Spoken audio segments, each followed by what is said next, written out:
เมื่อชงผู้ชงด้วยวาสนามนังเขากุกในขนมในกวันที่5เดือนที่4ปี2023ในกเขาเดป้าผู้ชงด้วยวาสนามนังเขากัดด้วยอังกฤษพรีเมียร์ลีกวันจันทร์ที่28เดือนปลายคิดเข่งกันมาเช่นนั้นในข่าวมาด้วยกันที่กุที่เนินตั้งในขนมมือคำว่าในกเอปตันได้ตั้งตัวเด่นหามอสปาก็เต้ากัน1-1ผลเมาเอฟจีก็ชุ่มไปเหมือนจังหนังปลายตานั่นกับส่วน2เดนยูไนเต็ดก็เอาปีเหมือนจังหนังนอตตินหามพอได้นั่นกับ2-1เลสเตอร์ซิตี้ก็ชุ่มบันเอสตูนบิลากัน1-2เชลซีเลยตั้งลิเวอร์พูลก็เต้ากันกับส่วนในข่าวมาด้วยกันที่ข้ามาจันทร์ด้านล่างพอในขนมเลยว่าจุ่มเตียนทีมกันที่3ในที่4นั้นมีถึงเป็น7จุ่มในคานอปุ่นตัดที่เป้าจุ่มเขานั้นกับปิดแชมเปี้ยนลีกเพราะปีนั้นในคานอเขาเข้ามาด้วยกันที่3ในคานอก็เป็นนิวคาสเซิลยูไนเต็ดมีอยู่50หมายอันนี้ก็การแข่งตึกย่อมไว้อยู่1 pointในคานอที่4นั่นก็เป็นท็อตตินัมฮอตสปาอันนี้ก็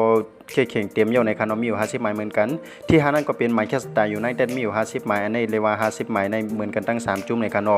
ที่6นั่นก็เป็นไบรตันในคานอมีอยู่46หมายอันนี้ก็มีติดตั้งอยู่ในคานอที่7นั่นก็เป็นเอสตันวิลล่าในคานออันนี้เลยว่าขึ้นมาเฮียงไว้ในคานอมีอยู่44หมายที่8และที่9นั่นก็เป็นลิเวอร์พูลเลยตั้งเฟรนท์ฟอร์ดในคานอมีอยู่ก็43หมายอันนี้ก็เลยว่าห่างโซนท็อป4อันนั้นก็โซนที่4นั่นอยู่เป็น8หมายในคานอก็บ่ข่าวว่าแต่ก็ตึงมีติดตั้งอยู่ในคานออำเปิงกันในโซนตกจัน3จุ่มนั่นก็มีถึงเป็น8จุ่มในคานอจุ่มเตียนตัดเตเรตกจันกันนั้นในก็ตกเลยกูจุ่มในคานอใน8จุ่มในคานอเหมือนจังหนังจุ่มเตียนอยู่ที่12คริสเตเบเดนนั่นในคานอมีอยู่30หมายอันนี้ก็เลยว่าห่างโซนตกจันเอา3หมายไว้ในคานอที่13นั่นก็เป็นดิดยูไนเต็ดในคานอมีอยู่29หมายเลยที่14นั่นก็เป็นวูแฮมปัตตามีอยู่28หมายและที่15นั่นก็เป็นเวสต์แฮมยูไนเต็ดในคานอมีอยู่27หมายที่16นั่นเป็นเอเวอร์ตันที่17นั่นเป็นนอตติงแฮมฟอเรสต์และที่18นั่นก็เป็นปุนมอกเอฟเจนในก็มีอยู่ก็27หมายในคานอที่19นั่นก็เป็นเลสเตอร์ซิตี้มีอยู่26หมายและที่20นั่นก็เป็นซาดัมตันในคานอก็มีอยู่23หมายมาต่อกันด้วยผู้สร้างโกงพอในคานอผู้สร้างกวนเลยนำโดยสิเปิ้นก็เป็นเออร์ลิงโพฮาลันด์ของแมนเชสเตอร์ซิตี้สร้างกับยาว28กูวันจันทร์ที่28ตีนได้ลงแข่งกันได้คำขึ้นในก็ตึกมีอยู่แทง2กูในคานอก็ได้เป็นมันอยู่แยกกันตั้งเฟรนท์ฟอร์ดเวสต์แฮมก็ได้แยกกันตั้งนิวคาสเซิลยูไนเต็ดในคาว